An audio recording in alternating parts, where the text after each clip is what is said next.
the thing of hyphy, see, hyphy became a musical genre. But when we knew hyphy, it was like, hey man, that nigga hyphy. Like watch it. Hey, it was an energy that was like, nigga, that nigga ain't cool, right? Oh, Like, my mama. hey man, watch out for that hyphy little Hey. Yeah.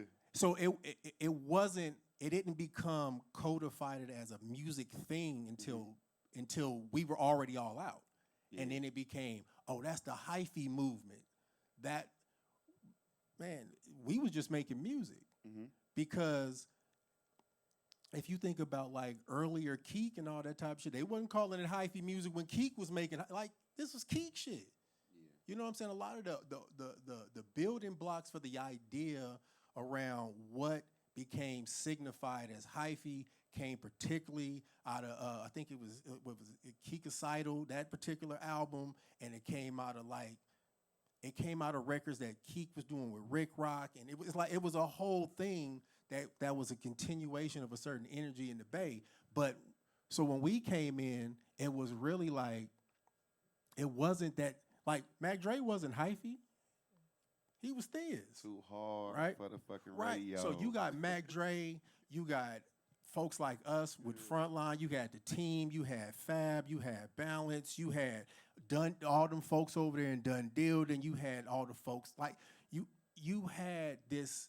The Bay Area had a thing going on that was diverse in style. Because really, I saw hyphy as some Oakland shit. Not that I saw it as something to be, but it was like, nigga, that's some Oakland niggas. They be doing that hyphy shit.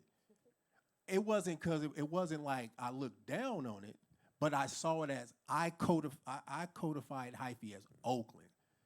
But Richmond get hyphy too, right? But we wasn't on, you know what I'm saying? That wasn't our thing.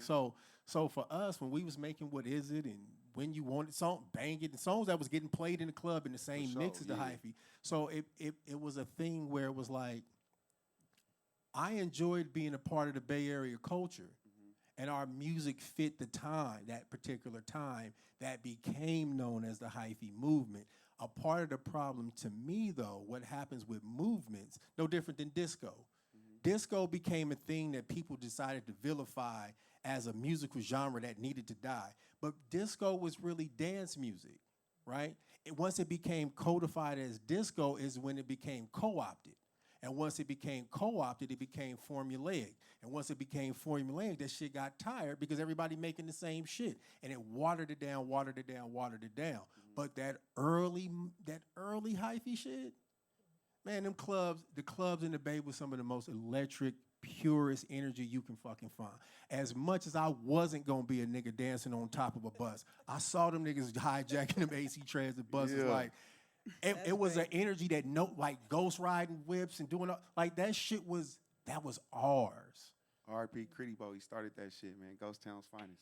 Man, like when I was like, yeah, that's them Oakland niggas taking the buses. Yeah. But I understood it. And I recognize, and the thing about that era too is that we respect each other's regional, even though we was the Bay. Man, I'm from Richmond. Facts. You know what I'm saying? This person from Oakland. That person from Deep East Oakland, that person from West Oakland. This person, we respected each other's spaces, and we were able to create in collaboration centered around the energy of us all trying to come up.